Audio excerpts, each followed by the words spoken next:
다음 달이 우리 막내 생일이어서 미리 생일 선물 준비해 보관해뒀는데 이제 전해줄 수가 없네. 지난달 30일 한 온라인 커뮤니티에 글 하나가 올라옵니다. 제목은 부산 영도구 청학동 A양 아빠입니다. 만 8살이 되지도 않았지만 아이가 얼마나 의젓하고 사랑스러웠는지 적혀 있었는데요. 지금 아이는 이 세상에 없습니다. 그러니까 글이 올라오기 3일 전 아침, 아이는 학교에 가기 위해서 길을 걷고 있었습니다. 그런데 저 멀리서 지게차에서 원통 모양의 1.7톤 규모 어망실이 빠른 속도로 굴러왔고 결국 아이를 덮친 겁니다. 이번에도 어린이 보호구역은 어린 생명을 지켜주지 못했습니다. 왜 이런 일이 또다시 일어난 걸까요? 자, 지난 주말은 이 사고로 인해서 정말 많은 분들이 좀 먹먹하게 보내셨어요. 네, 지난달 28일 아침 부산 영도구의 한 초등학교 인근 도로였는데요. 이 원통 모양으로 포장이 된 대형 어망실이 굴러 내려왔습니다. 이 어망실은 물고기잡이용 그물에 들어가는 실뭉치를 말합니다. 이게 지름 1m고 무게가 1.5톤짜리였습니다. 이 사고 현장이 내리막길이었는데 그 위쪽으로 170m 정도 떨어진 곳에 이 어망 제조 공장이 있었던 겁니다. 여기 앞에 도로에서 컨테이너 차량으로부터 이 내리는 작업을 하다가 이 어망실이 지게차에서 떨어진 건데요. 이 아래로 100m 정도를 넘게 내려오다가 이 초등학생 3명 그리고 30대 여성 1명을 덮쳤습니다. 이 사고로 10살 어린이가 안타깝게도 목숨을 잃었습니다. 끝내 숨졌고요. 나머지 초등학생 2명 그리고 30대 여성도 치료를 받고 있습니다. 자, 이 결과론적인 얘기긴 합니다만 백 변호사님, 네. 그 앞서 그냥 어떤 다른 차량들이 그냥 이걸 어떻게 좀 막아줬더라면, 예? 근데 참 그 상황에서 쉽진 않죠. 예, 물론 물론 근원적으로는 저 그물망이 저렇게 굴러내려오면 안 되는 거였죠. 그리고 좀 유심히 보시면 저 차량도 아이들 타는 차량이고요. 저기 그러네요. 어린이 보호구역입니다. 아이고, 참. 밑에 선명하게 나오네요. 30km. 근데 지금 저기 경사가 굉장히 세죠. 그러면 저곳에서 저 그물망을 내리는 작업을 했다면 그러면 당연히 이게 밑으로 내려가지 않게 할 조치를 하고 해야 되는데 일단 기본적으로 저기서 하면 안 됩니다. 어린이 보호구역에서 불법 주정차를 하고 한 거예요. 근데 그것조차 하질 않았고 조금 전에 아까 영상에서 보셨던 것처럼 거기 저 하역을 하는 사람으로 추정되는 사람들이 뛰어내려가면서 뭔가 저기 그 버팀대 같은 거 던지면서 저를 어떻게든 멈춰보려고 했는데 멈추지 못했고요. 도로 양측 펜스가 쳐진 인도였거든요. 아까 보시는 것처럼 어린이 보호구역이니까 펜스 같은 거 쳐 있잖아요. 예. 그 펜스는 무용지물이었습니다. 펜스 10여 개를 부수면서 사고 지점까지 저기 굴러 내려간 건데요. 너무 안타깝게도 어린이들은 지금 저 보시는 것처럼 위에서 아래, 비탈길 위에서 아래쪽으로 저 밑에 쪽에 학교가 있습니다. 학교로 등교하기 위해서 밑으로 내려오고 있어서 저 뒤에서 저 그물망이 내려오는 것을 미처 확인하지 못해서 안타깝게 사고를 당한 것으로 좀 추정하고 있습니다. 이 사고 시간이 오전 8시 22분입니다. 딱 등교는 물론 출근 시간이에요. 사실 이게 부산의 영도구 복례산 자락이고 그 보면 부산항대교가 이렇게 위에서 보여요. 지금 저 영상에도 보면 아시겠지만 처음에는 경사가 한 10도 정도로 내리막입니다. 근데 조금 더 내려가면 경사가 더 급해져요. 한 15도 정도로 경사가 급해지는데 사실 저는 모르겠습니다. 그 장소가 밑에 학교가 있고 밑에 어린이 그 보호구역이라는 걸 안다면 저는 뭐 백 변호사님 말씀대로 그걸 하역할 때 제대로 좀 했었어야 되지 않느냐라는 생각을 머릿속에서 지울 수밖에 없는 것이고 8시 22분인데 만약에 조금만 더 늦었으면 더 진짜 입에 담기 힘든 상상하기 힘든 참혹한 상황이 발생할 수도 있었는데 정말 아이들은 뒤에서 내려오는데 학교 쪽으로 가고 있었기 때문에 지금 오는지도 몰랐을 겁니다.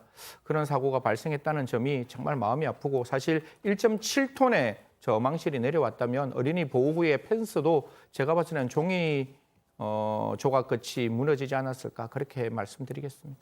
제가 아까 뭐 이제 차로 막았으면 어땠을까 이런 말씀을 드렸는데 그건 말씀 그대로 그냥 결과론적인 얘기였고요. 당연히 뭐 저 상황에서 누가 저걸 막을 생각을 할 수 있었겠습니까? 1.7톤짜리가 이렇게 굴러 내려오는데 말이죠.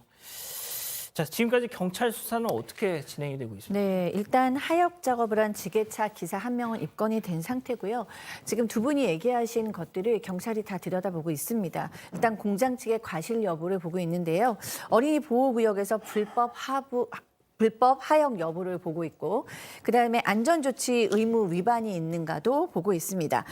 어린이 보호구역에서는요, 2021년에 도로교통법 개정으로 거기서 주정차를 할 수가 없어요. 근데 만약에 주정차를 했다 그러면 이제 과태료 대상이기도 합니다.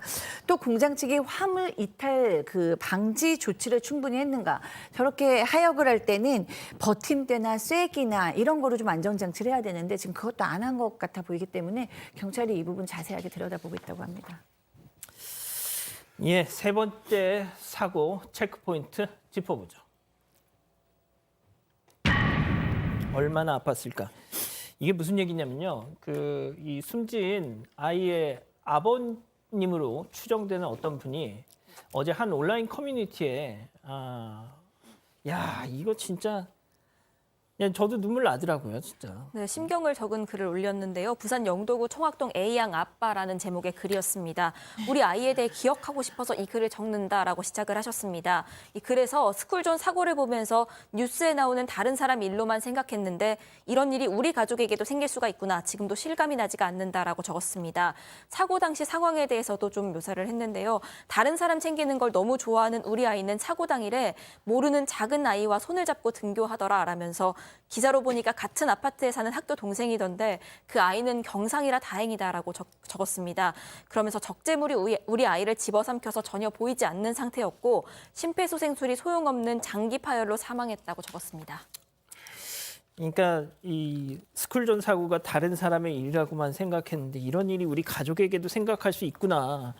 저는 이 말씀 딱 듣고 얼마 전에 그 음주운전 차에 치여서 사망한 승하양, 분명 이 아버님 그리고 이 아이도 승하양 사고 뉴스 같은 거 같이 보셨을 거란 말이죠. 그러면서 아유 어쩌면 좋아 했는데 세상에 이게 내일이 된 겁니다. 이 아버님 입장에서는. 근데 그 글을 보면 이 아이가 얼마나 사랑스러운 딸이었는지가 또 자세하게 나오더라고요. 네, 그렇습니다. 아버님 글 보면서 정말 많은 엄마 아빠가 함께 울었을 것 같아요. 아이가 너무 사랑스러웠더라고요. 그러니까 뭐 다른 아이, 작은 아이 손 잡고 등교했다는 것부터 우리는 그림을 그려볼 수 있는데 너무 이제 애교 많은 막내였던 것 같아요. 엄마 나 편의점에서 지금 삼각김밥 먹었어 라고 얘기하고 사랑해. 그다음에 엄마 나 지금 학원차 기다리고 있어 사랑해. 이렇게 계속 엄마 아빠한테 사랑을 표현하는 아이였고 그다음에 이제 엄마도 이 아이가 너무너무 사랑스러워서 10살이 되었는데도 발가락에다 엄마들이 아기들 발에다가 막 이렇게 얼굴 묻으면서 막 냄새 맡고 이뻐하잖아요. 그렇게 엄마 아빠도 유난히 예쁜 아이라고 합니다. 그리고 또 나갈 때가 되면 이 아이가 엄마 손을 얼마나 잡고 싶겠어요. 그런데 가서 아빠 손을 꼭 잡는데요. 그래서 왜 그러지? 라고 보면 엄마 손은 언니가 잡아야지. 엄마가 나만 너무 신경 쓰니까 언니도 엄마 손 잡고 나가고 싶을 거 아니야. 이렇게 어린아이지만 그 성품이 있거든요. 아이들도 남을 배려하는 그런 아이였다고 하고 그 다음 날은 또 태권도 심사가 있는 날이었는데 그것도 아빠 마음에는 정말 너무나 속상하실 것 같고요. 아이가 사고가 났던 그런 때가 장모님 길이라고 하면서 천국에서 우리 장모님과 우리 딸이 꼭 만났으면 좋겠다라고 얘기하셨습니다.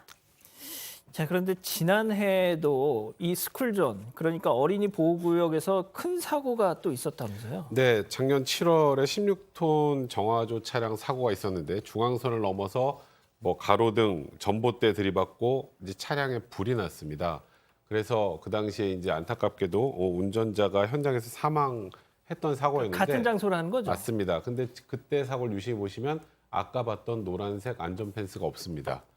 스쿨존에서 저번에 승하양 사고 때도 안전 펜스가 없는 부분으로 차량이 돌진해서 안타깝게 승하양이 목숨을 잃었던 걸 보고 예. 아니 왜 어린이 보호구역에 제대로 된 안전 펜스를 하지 않느냐고 했는데 이번에 주목할 만한 건 안전 펜스가 있었죠. 훨씬 강화된 안전 펜스로 바꾼 거라고 합니다. 근데 저 안전 펜스 도대체 뭐 하러 하는 겁니까? 지금 조금 전에 본 1.5톤짜리 그물망보다 차량이 들이받으면 더 약할까요? 차량이 들이받을 때 아이들을 보호하기 위해서 만들어야 되는데 저건 그냥 말 그대로 무단횡단 하지 말라는 것 말고 그 이상 그 이하도 아니었습니다. 저 부분에 대해서도 분명히 철저히 조사를 해야 될 거고요.